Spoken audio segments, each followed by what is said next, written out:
Hello and welcome back to What Now on the threshold of life, death, and grief.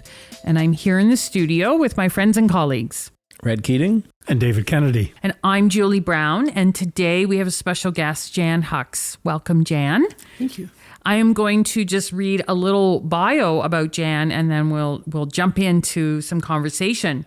So Jan Hux is actually a physician scientist with a clinical background in internal medicine and palliative care at Sunnybrook Health Sciences Centre in Toronto, with a research focus on diabetes health service delivery. She's also an associate professor at the University of Toronto and then transitioned into executive leadership first in a research context and ultimately as CEO of Diabetes Canada. She is now retired and as of 2020 and lives on a farm just east of Peterborough. Welcome, Jan. Thank you.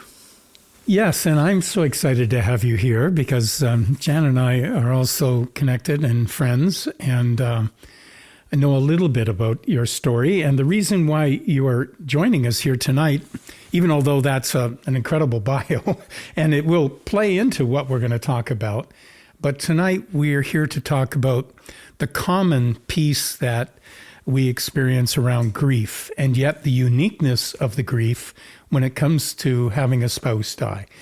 And Jan, let's begin by just introducing Edwin, who is your partner, and tell us a little bit about him and his life and how you met and got together, and then upon his death.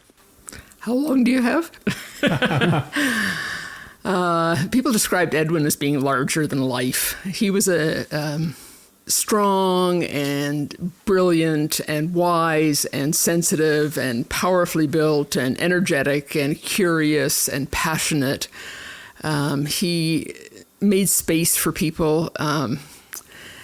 You'll know from how David introduced this that he has died in 2019.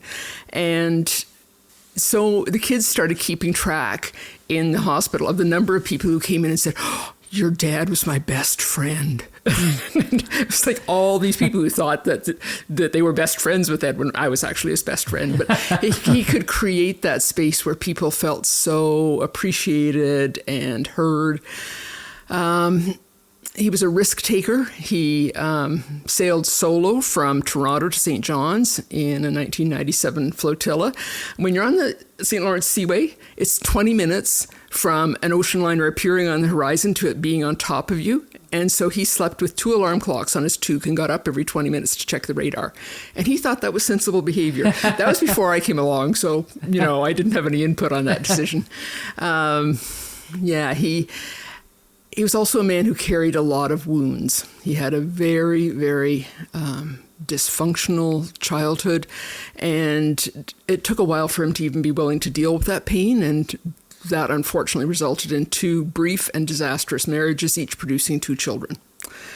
He then got into therapy for 10 years and got himself sorted a bit, and I came along. So I married for the first time at 48. They say you're more likely to be struck by lightning, but I stayed out of thunderstorms and found a man worth waiting for. And it was magic, right? It was a Hollywood movie. It was right from the start. We met online, and I said, "Okay, but I want to meet you." And we met for coffee, and 7.5 hours later got kicked out of my favorite Italian bistro because they were closing. And what year was that? So that was 2004. 2004. Yeah. So you had 13 years together, is that correct? Yeah, we were married for 14, and... Not long enough. Not long enough. Yeah, but so we shared 15 years, and we had more in those 15 years than most people have in 50. Partly because of hard stuff. The stuff with the kids was really difficult. They had, all four of them had pretty much more affiliated with their mother and really didn't have a relationship with Edwin. And I feel like the most important work I've done in my life is help creating a space where they could build a bridge back to their dad and find father again. So now you moved from the Toronto area into the rural part of southern Ontario and have a farm. Mm-hmm. is that something that you had both wanted to do? Yeah, I grew up on a farm down in southwestern Ontario between London and Chatham, and always felt more comfortable out in the country. My work had me in Toronto for many years, and it never felt like home. I just prefer to be out in the country and have the wide open spaces. I'm an introvert, so being in the middle of 100 acres is ideal for me. I don't have to deal with other people. And Edwin grew up in Etobicoke, but had lived out in the country and certainly gravitated toward that. So when he was ready to retire, we moved out. He was a very, I never met him, No. Which I wish I had. But he was a very eclectic man in his abilities, and he built that house for you, did. right? Yeah. I say that he got a new religion in 2011. For Christmas, I gave him a course at the Ontario Association of Architects on the passive house technology, which is the German building standard for energy efficient houses.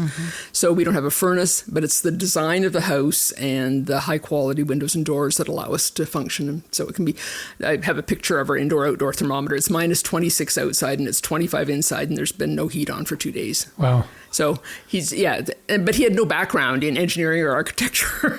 He trained as a teacher, and then he did venture capital, and then he ran a company family business, and then when his marriage broke up, he went back and retrained as a marital and family therapist, which was really probably the sweet spot for him. For him, the intersection of philosophy and psychology and theology was where he was most engaged and happy, much more of an abstract thinker. And sometimes the scientist in me had trouble meeting that, but it was delightful to share worlds with each other. And he gave me space to be my whole self. I didn't need to diminish who I was. If I needed a 5-syllable word to communicate an idea that was in my head, he wouldn't see that as showing off. He would just love my love of language and would welcome that. And so it was, he helped me.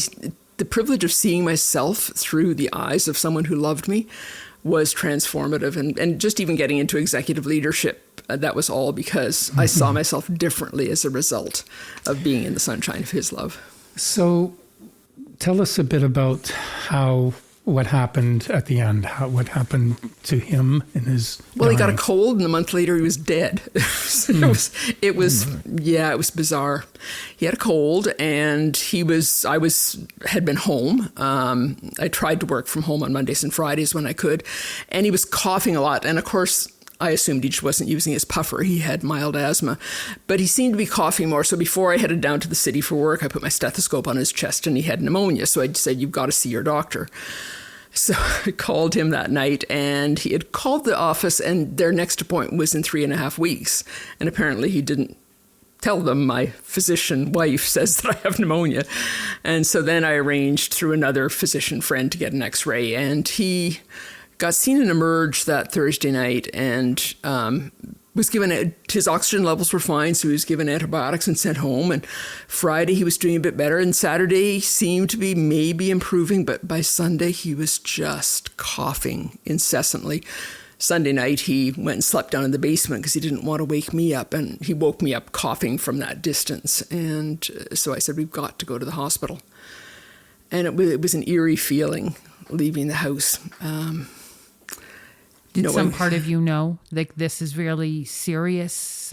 Yeah, I think the doctor in me. Also, there had been things 3 months earlier. He told me that if something happened to him, that he wanted me to feel free to not stay on the farm. I shouldn't feel an obligation to be there if that was too difficult for me.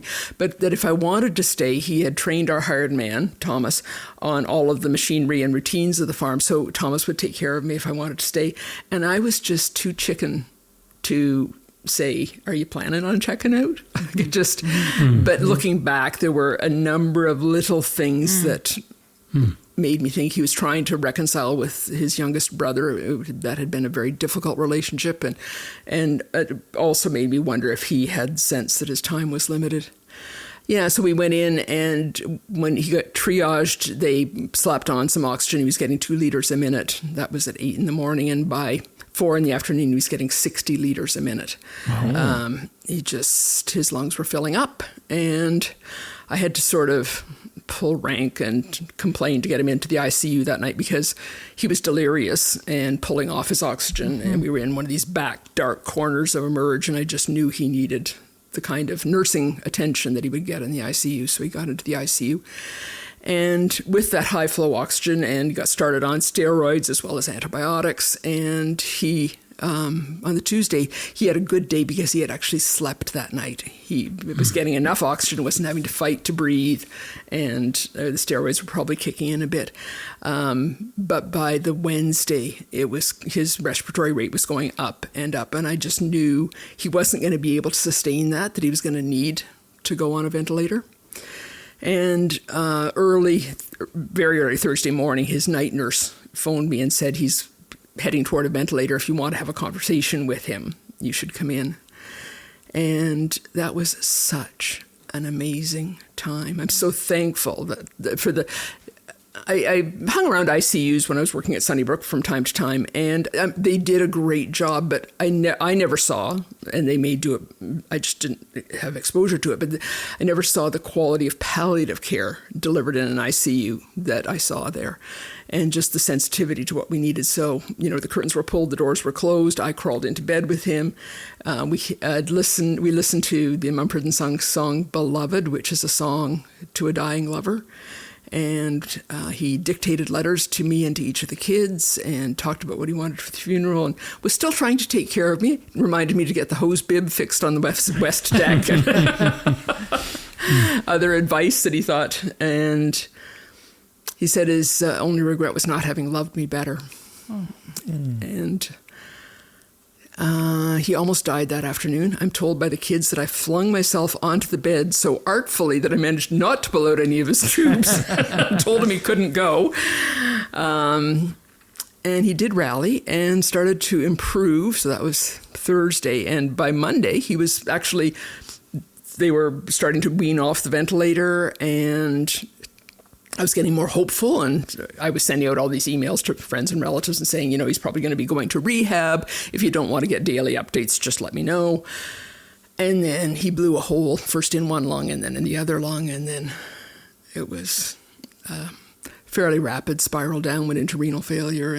And in all that time, we didn't have a diagnosis. All the blood samples and samples from the lungs and sputum, none of it grew anything. So, and they didn't see any evidence from blood tests of what it might be. And so we don't know. Wow, what a roller coaster. Yeah. I mean, you think about the emotional pieces of that, the hope and the seeing the improvement. And again, when we think about, somebody with pneumonia, I mean, we've been so conditioned to think that's something very treatable, and that people just need to get the right medicine and then they come home. But we know that's not always true. Yeah. And in this case, not just a roller coaster, but a roller coaster in a short period of time. What did that do to you? But we did have time, right? It's not like the car accident or the sudden heart attack. And I'm just so, so grateful for that time. 3 of the kids are in Ontario, and so they were able to be there. But our daughter was in Australia, and she was just heading out for a road trip, driving around to the West Coast, and caught her before she got away. And she flew back, and he was already on the ventilator by the time she got back. She claims that he responded to her voice. I don't know. I want her to believe that. And so he hung around long enough for what the kids needed.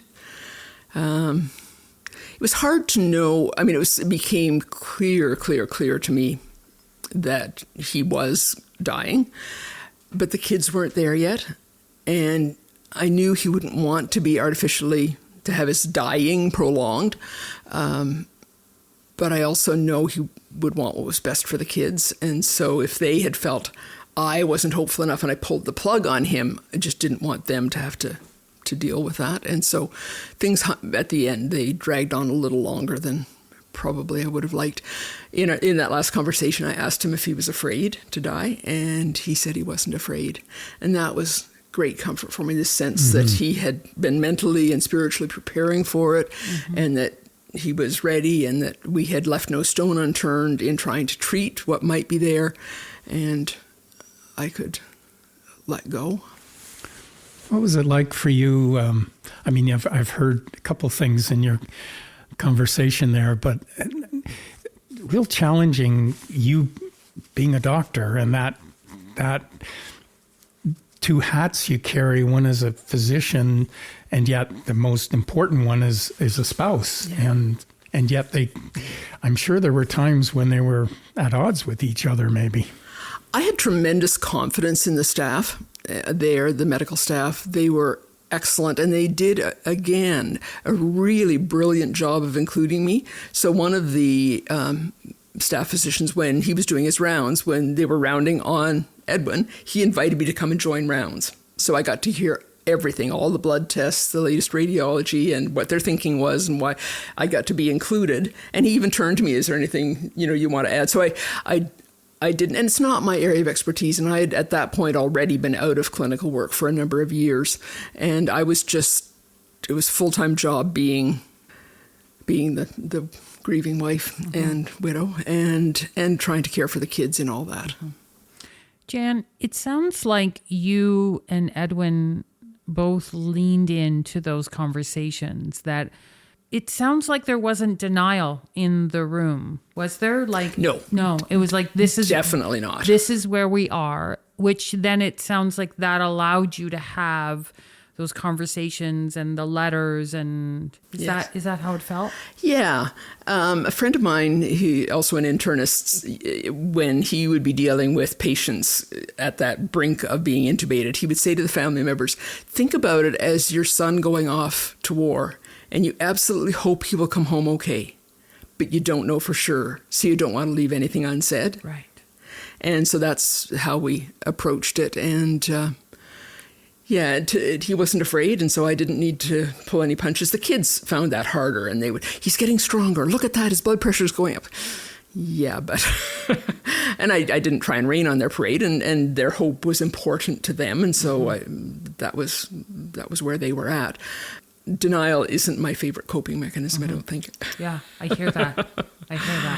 And certainly in my work in palliative care, so many patients the relief that would wash over their face when I would say the D word, because the relatives would all be coming in, "Oh, you're looking stronger today." Yeah. No, you're not looking stronger. And it's okay to, not fight if you don't want to fight, and just to be really honest about where we're at. So yes, we were honest. Let's claim the space that we're in, and let's not pretend it's otherwise. Correct. Which then invites a whole other experience and sharing and exchanges because of that. Yes. Yeah. We don't always see that though, do we? No.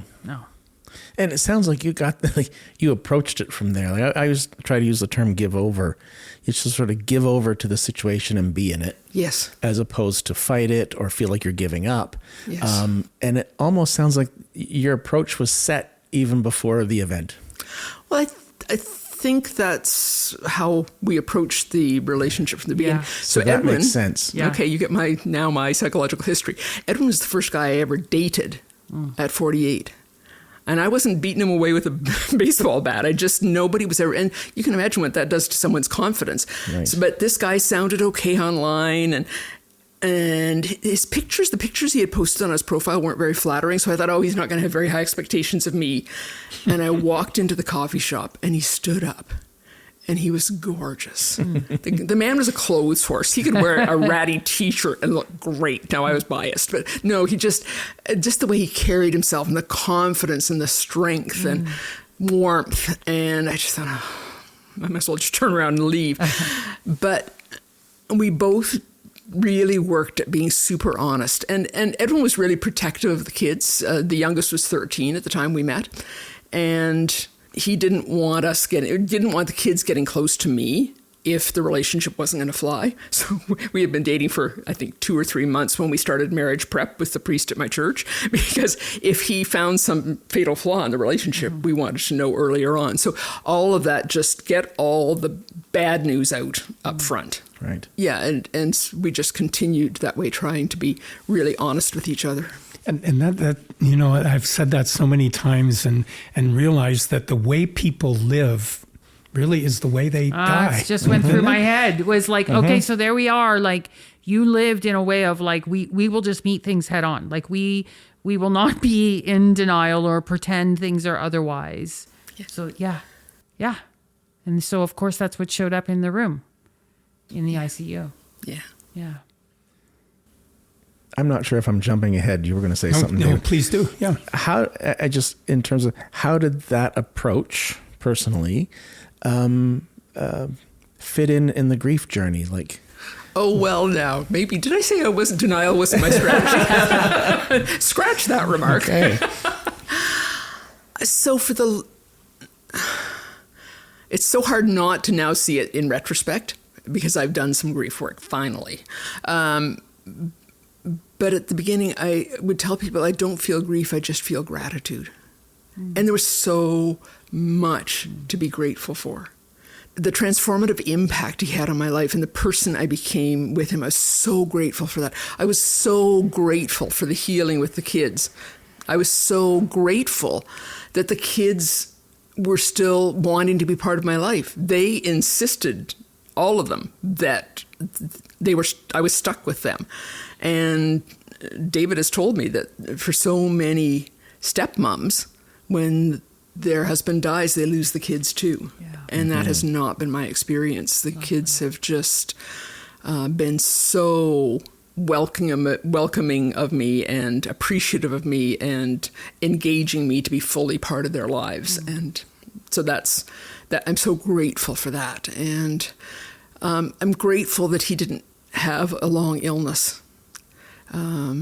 He had atrial fib and was on anticoagulants. And so that was because he was at risk for a stroke. And had he had a disabling stroke, he would have been the worst patient because he loved being strong and independent and the captain of his own ship, literally. And so I was so thankful he didn't have to go through something like that. And I was so thankful for the quality of care that he got. And I was so thankful that at work they were so generous with me and I had weeks off before I had to go back. And so I was grateful. And that's interesting because that actually compounded the challenge of grief in some ways. I think that, so again, I'm seeing this through the retrospectoscope. I think the grief was so terrifying for me that I was using the gratitude to pull myself up lest I get pulled into the undertow and not make it back up. I love that Mary Oliver poem, Heavy. That moment, I thought I couldn't go any closer to grief without dying. I went closer, and I did not die. Surely God had his hand in that, and friends too. I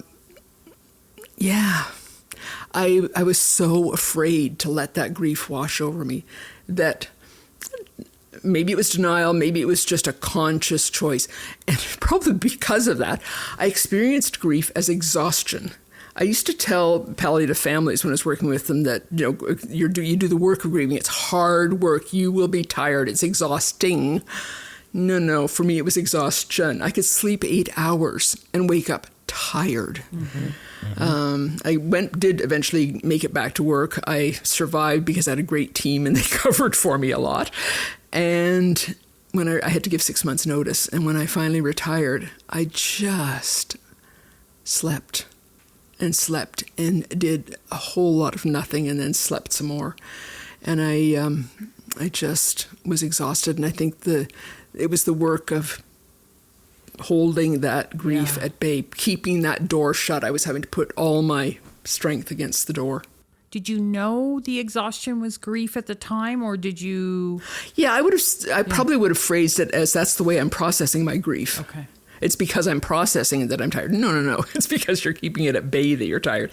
The metaphor I used it was like having a woolen men's overcoat that was 4 sizes too big and it was dragging in the mud and it was raining and gray and the pockets were full of rocks. Oh. And I'm just trying to take one more step forward.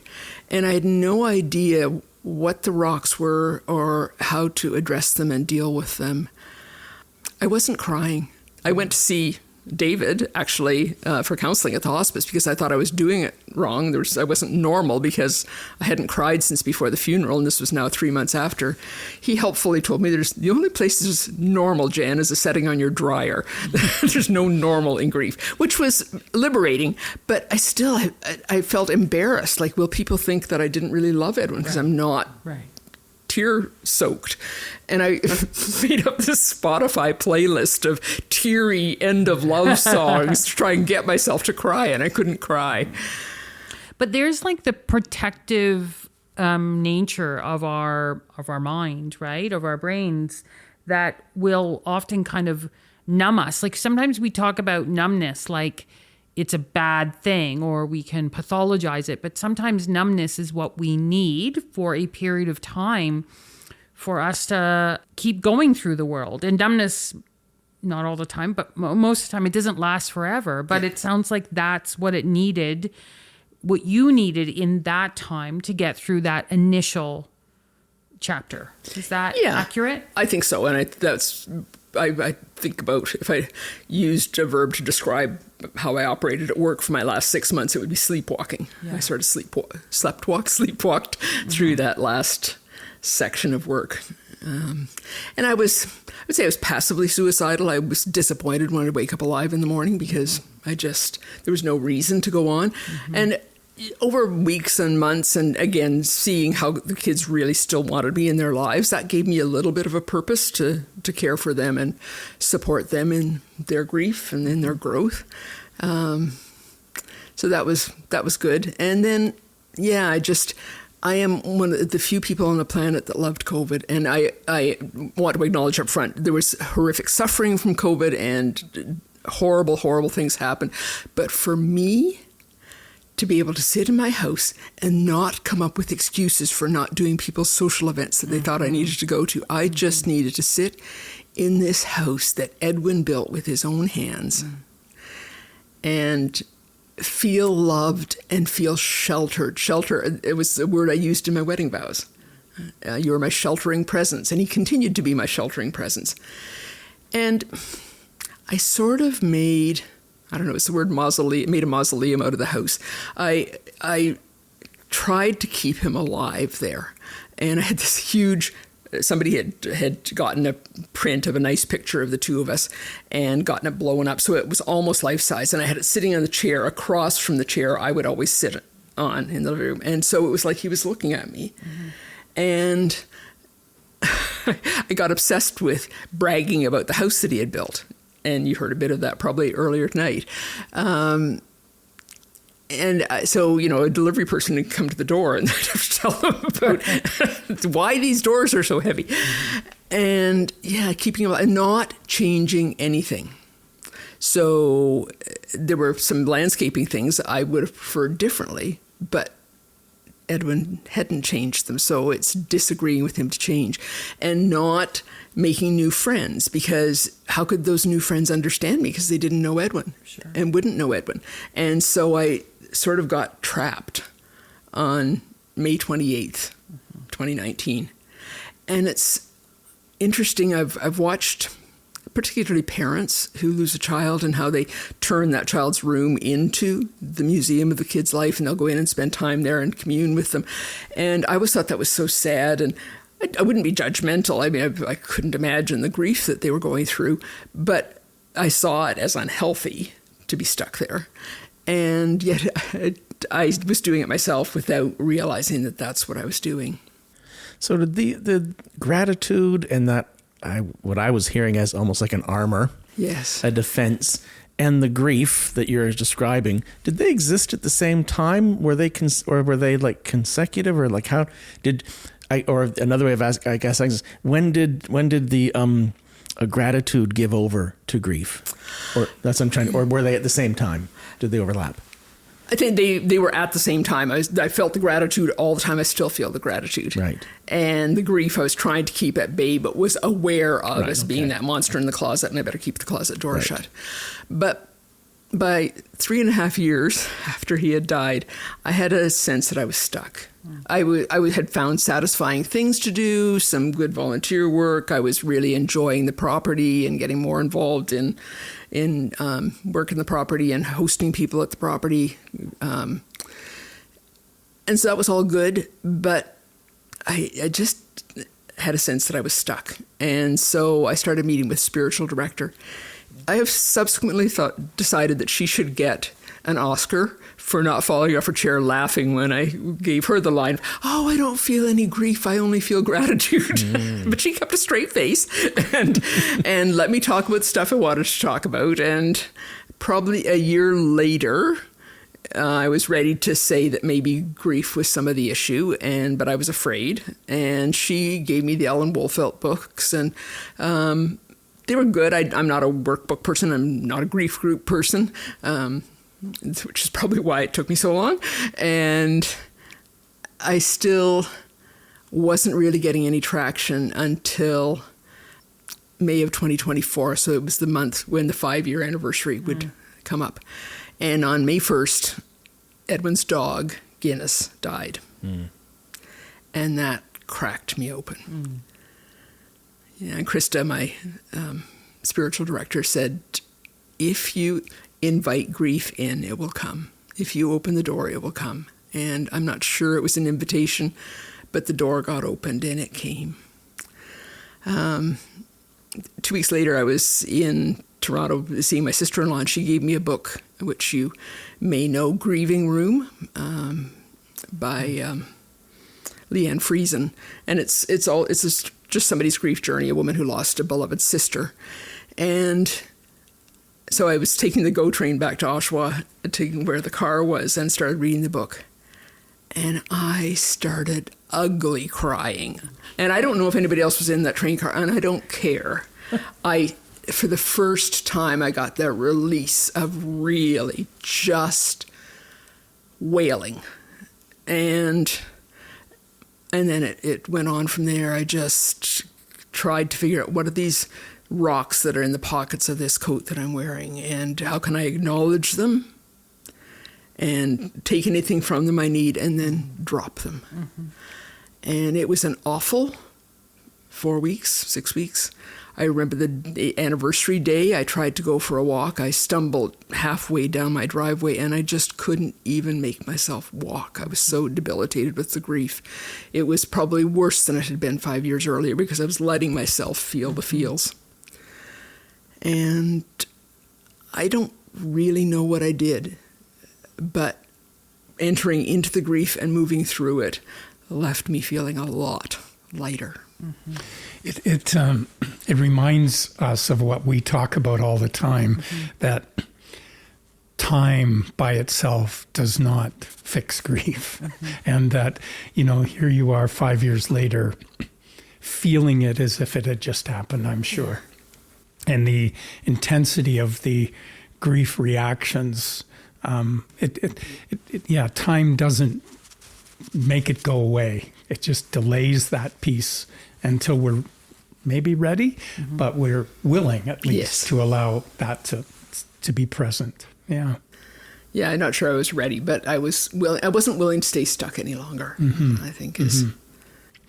The one of the reasons why we're doing this, and we're kind of doing a two-part piece on this, is because we were asked about the uniqueness of spousal grief and widows particularly. And I'm sure you've had other grief in your life, parents. Is there a sense in which this grief is different that you might be able to identify? Part of it, I think the stage of life I was at when I lost my parents, I was very, very close to my dad, but I was in my 30s. No, I was late 30s when he died. And I had, moved on, had a career, was living 200 kilometers away. And so he wasn't part of the dailiness of my life. Had I been young, or, a parent losing a child that was still at home, it's that dailiness that just kills me. You the get integration, the daily integration of two lives. Yeah. Like some of it's stupid stuff. Isn't somebody going to take that garbage out? Yeah. No, that's you now. Edwin he treated me like a princess. Like after he died, I went down to the utility room and thought, one of these things is a water softener. I'm supposed to do something with it. I don't even know which one is the water softener and what I'm supposed to do with it. And so just all this stuff I had to do. But yeah, it's reaching over in bed. It's not hearing somebody breathing beside me. It's not the person who could have most helped me work through this stuff is Edwin, because he was a therapist and he was so exquisitely sensitive and he loved me so much, and he wasn't there. Hear that so often, is like the person that I most need right now with my aching heart, with my sorrow, is the person that I'm grieving. Yeah. And the absence. The absence, yeah. The absence is so huge. Right. I think that's an important piece of this, of what you're saying, that other griefs, it's not a matter of intensity necessarily. It can be, but I think it's different in the reasons why it's there. So in this case, as you said, the closeness of being there. Most of us, that's the progression that we think of. We're born into a family, we grow, we get our independence, we move away. Here is a choice to move together. And it's that togetherness in our adult life as we progress through this part of our life. And parents, grandparents, that's the order of dying. And then this is different though, isn't it? And it's unique because and I like that it's unique because of the closeness and that sense of we've allowed this person to be our greatest supporter too. Well, they become like our safe harbor if things go right, right? And we pick a partner that is safe and loving and kind and our biggest, cheerleader. As when we leave home as children, hopefully if we've had good childhoods, our parents were our safe harbors. They were our safe havens. And if we can choose well in our partners, that becomes the new safe harbor in our life, right? Yes. Which is, in and of itself, becomes the stability of our lives often, is that safe harbor relationship. You smiled when I said safe harbor. That's what Edwin said in his wedding vows. Okay. You are my safe harbor. Yeah.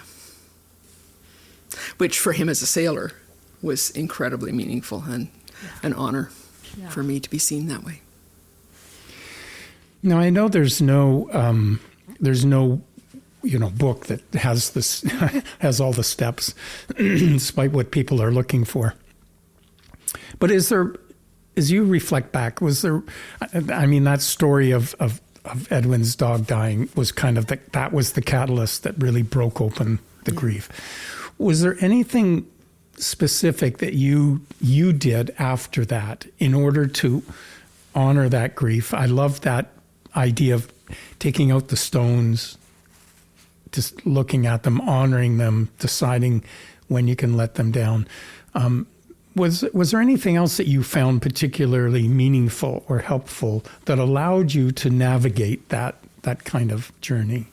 Yeah, it wasn't all, I don't think, in a sequence after the dog dying. I think there were things I did after I started to work with Krista. So making new friends who would never know Edwin, and making changes on the property, and being able to feel good about that and not feeling like I had to apologize to Edwin for sort of overriding his decisions on stuff, and feeling confident that I was making the place that I wanted to live in and to enjoy.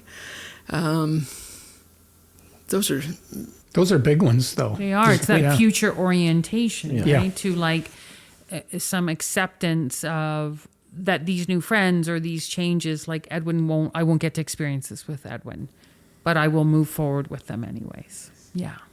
Yeah. It's almost like at a certain point, there is a life that you're supposed to be living now, right? And it doesn't include Edwin, but that you have a responsibility to continue your contributions to life as you see them, right?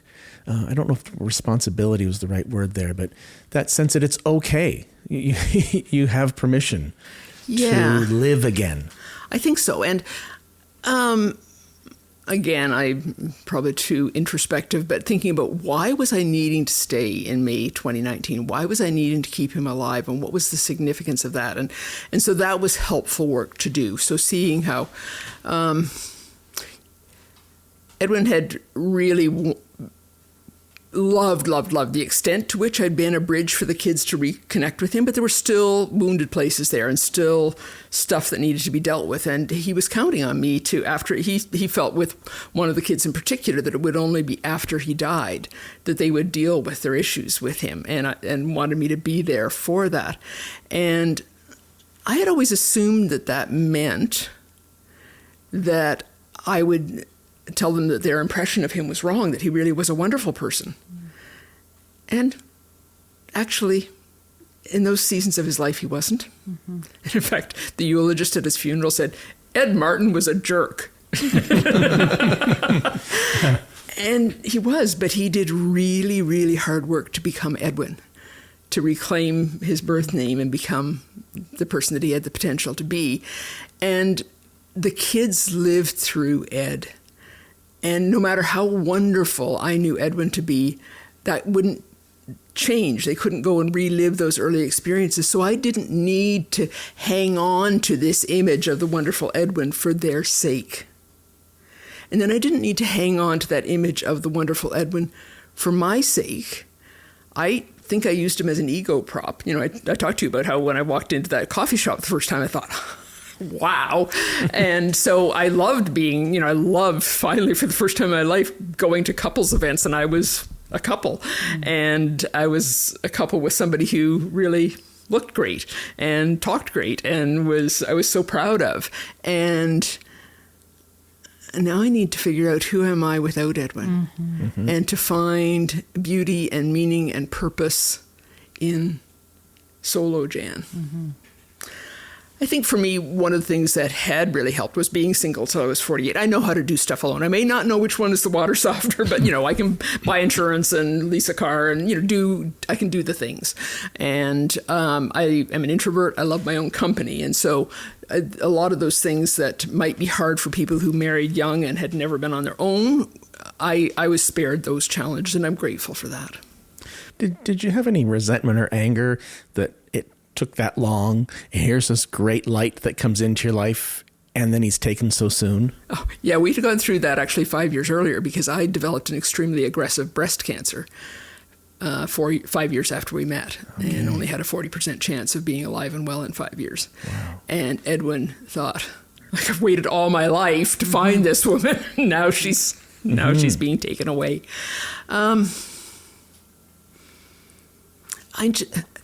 I'm just so grateful. I really think we fulfilled our purpose in each other's lives. I think that we did the things. We lived life with gusto and with pain and with anger, and fought stuff out, and So your coupling was full and complete. I think so. We're both wounded people. We didn't do it all right, but we grew and we kept trying. I know we talk about, the truth is that Edwin's always here. I mean, there's no forgetting, we talk about, that the relationship cannot be what it was because Edwin's not here physically. We have to re-engage in a relationship that acknowledges that death and the absence, as we talk about. But what is it that you carry with you that of Edwin? What is it that you still feel this is the relationship piece at this point? I'm not sure how to answer that. Obviously I feel loved. I feel approved. I feel over approved, that he saw me as better than I was, and that there's always that chance to become more of that person who he saw me to be. You still talk to him? I don't, and I'm not unhappy about that. Our younger daughter kept seeing him. She actually took a picture of a guy in a marina walking beside a sailboat with the same kinds of cargo shorts that Edwin wore, the same beard, and with very similar facial features. And like, it just would be devastating for her. I never saw Edwin's. And I occasionally would swear at him for leaving. That's common. But not have a conversation with him. Our oldest son still has lots of conversations with him. But no, that wasn't available to me, and I'm not sure what that's about, but it wasn't part of my experience. I don't think it has to be about anything. Yeah. You said something at the very beginning of our conversation tonight when you were introducing us to him, and it is a line that's gone through my head so many times, is you felt the sunshine of his love. Yes. And I wonder if that's part of what you carry forward when you say like the knowledge, like, I am a very lovable and loved person. Yes. By this person that I so admired and respected and loved. Yes. Yeah. Yeah, for sure. And again, that history of getting to 48 without anybody wanting to date me, it was a unique experience of it certainly reinforced in my mind the fear that I was unlovable. And he just ripped that to shreds. Right. And so you can carry that with you, regardless of whether he's here in physical form, that you were deeply lovable. Yes. Yeah. So there was a sense, I really, at 48, I was old enough to be somewhat aware of my pathology, and I didn't want to be operating out of my neediness, but there was a sense in which I really needed him to want to marry me, because I needed that proof that I was lovable. Yeah. And that absolutely I hang on to now. I don't know if there'll be somebody else in my life. It took 30 years to find him. So when I'm 96, you can come and find me on some nursing home front porch in a rocking chair, hitting up the guy on the next chair. But I don't need that anymore. I absolutely know that I am lovable, and that I can be great in a relationship. And I also know that I can be great on my own.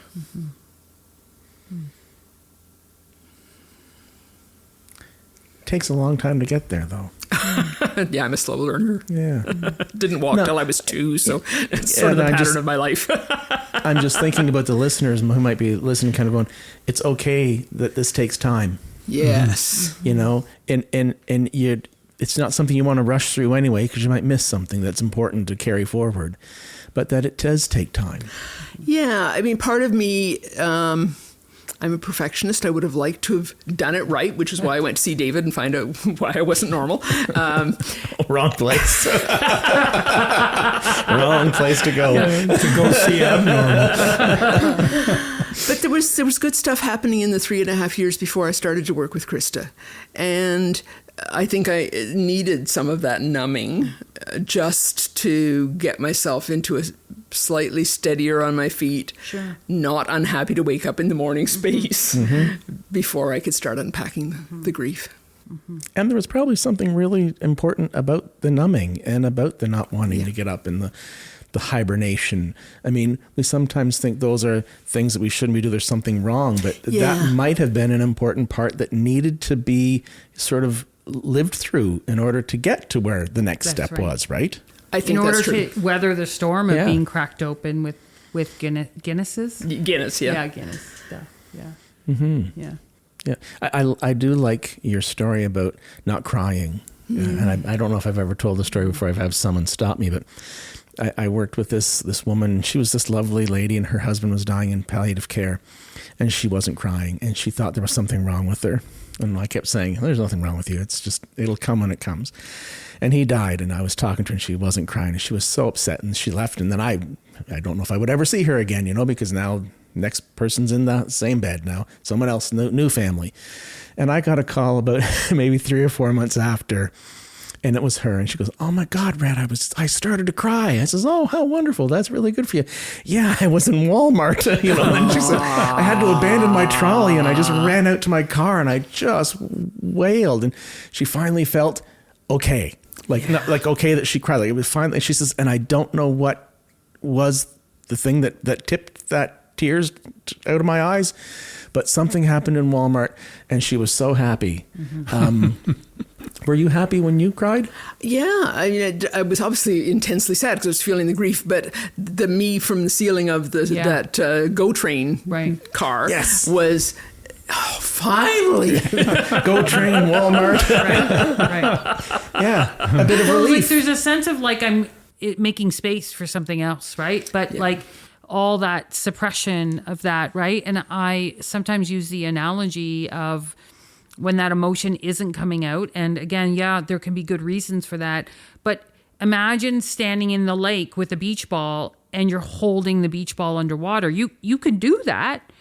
And maybe you can do that for a long time. But like, that's not where the beach ball is meant to be. And it takes a lot of power and energy to hold it there.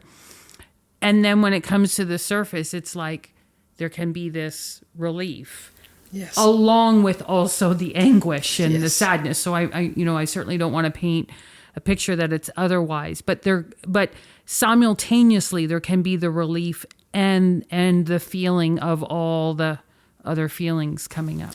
Yeah, and Krista said to me, if you feel yourself being sucked under with the undertow of that ocean of grief, you've got that gratitude that can pull you back up to the surface. And so I felt like I had her as a companion on the journey, and I felt like I had the gratitude too. Yeah. I would be willing to talk about the idea that the gratitude is actually a way of your grieving. I think, we talk about the intuitive grief of, where we can cry and do all that stuff, but the instrumental grief of doing things or of other emotional reactions that don't necessarily, we don't align them with grief, doesn't mean that that's not grief itself. And that, the gratitude was part of your grieving. Perhaps it's not what we look for. It's not what people look for in grief. Mm-hmm. But for you, it certainly was the first band of stuff. Whatever it was that was hanging down here, right, that was suppressed, were other pieces of the grief. I think gratitude can be part of our grief experience, and it certainly allows us to find expression. Mm-hmm. You did talk to me about instrumental grief when we got together, and that was helpful. That there is some people experience grief in the intuitive way with all the wailing, but for other people the experience is quite different, right. And that was my experience for quite a while. Is there any qualitative difference to the gratitude you were feeling 5 years ago versus the gratitude you might be feeling now? Do you feel any qualitative difference? That's a great question. Thank you. I think so. I think I needed the gratitude so desperately that I was burnishing it and polishing it and hanging on to it for dear life. Shield. Now it's present, but I've grown a lot in the last 5.5 years. Mm-hmm. I'm a very different person than I was. I would wish every day that Edwin was with me, but I sure hope he'd be growing at the same time, because otherwise our relationship might have drifted apart. And so the me now, do I really want to be stuck back in May 2019? Yes, I want to be with Edwin, but no, I don't want to give up the hard-earned growth that's happened. Mm-hmm. It's too valuable to me. Mm-hmm. Right. That's a beautiful way to come to a conclusion. And it's a different thing to be grateful for. Yeah, right? It is, yeah. Like that's quite a transformative 5 years. Yes. But again, I think as Julie, as you pointed out, and we've talked about so many times, and even in our Grief Out Loud session, that need to see ourselves in where we are now and moving toward where we're going. Mm-hmm. And, the grief often holds holds us into a backward look, and we need that for a while. I mean, that's part of it, but there's that, we talk about that transactional, we're back and forth between, what's happened and what's the future going to be like. But I think what I've heard, Jan, so beautifully is this, that we are in the now and we cherish what we experienced with that relationship and Edwin, but how do we move to where we need to be and where we need to go, and bringing along with us all of the good things that have that coat maybe is now a lot lighter without the rocks in it, and but it's about where am I now and where am I headed, and that's an important part of any grief journey. I've had some alterations done to the coat. It's not dragging in the mud anymore. Good. That's a great way to put it. Yeah. And I know Edwin would not want me to be stuck. He wanted me to find somebody else and move forward and not to feel obligated to stay on the farm. He saw life ahead for me. It just took me a while to catch up to him. Thank you so much for letting us get to know him through you. Yeah, before we started recording tonight, you said, I love talking about Edwin, and I feel like you can feel that in your presence. And so we learn from you tonight. You're so wonderfully articulate and sharing with us, but I also feel like I got to know a little bit about him tonight. So thank you. You're welcome, and I'm glad. Yeah. Thanks. Thank you. Thank you for listening to What Now? On the threshold of life, death, and grief. What Now is produced in partnership with Hospice Peterborough, dedicated to providing compassionate care and support to individuals and families facing life-limiting illness and loss. What Now is recorded at Thin Spaces Studio in Peterborough, Ontario. Special thanks to Paradise Garage for providing the music. Technical support is provided by Sean Heichert and audio engineering by Kevin Fleming. More episodes of What Now are available for free on most major podcast platforms. If you found value in our conversations, please support us by following the show, leaving a 5-star review, and sharing it with your friends and loved ones. If you'd like to support the essential work of Hospice Peterborough, please consider visiting hospicepeterborough.org/donate. Your contribution helps us continue to provide vital care and support. Until next time, may you find peace and comfort on your journey.